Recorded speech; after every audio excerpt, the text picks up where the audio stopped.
So, this is a friend of mine that I took a photo of a couple weeks ago. When she saw the photo on the back of her camera, she immediately was like, I don't like it. Would you please erase it? She was like, Duncan, please, oh my God, erase it, kill it. And of course, I was like, why? Because, look, I mean, there's nothing wrong with this image. Turns out, I think what was wrong was her perception of the image. So let me dive into this a little bit. As a photographer for TED and other places, I have seen this time and time again. We've seen people see photos of themselves, say, oh, I don't like that for whatever reason, but everybody else in the room will like it. Well, I dug into this a little bit. I talked to lots of the scientists that I have access to, thankfully, and started asking questions.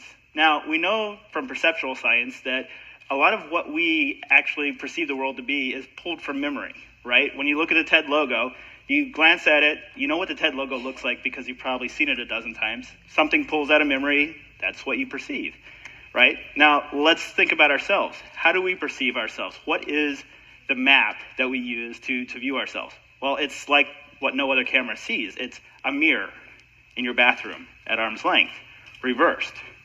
So that's a very personal view. You're the only person that has this view in the world, right? Whenever somebody takes a photo of you, it does not match that. In fact, I would go so far as to say you fall into the uncanny valley.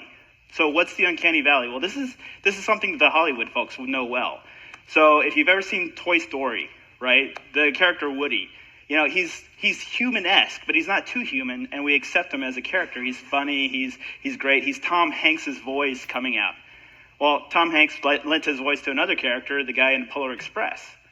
Well, that character was so closely rendered to be a human that something in our brain kicks into overdrive, and we look at him and discriminate him a little bit more carefully than we do Woody.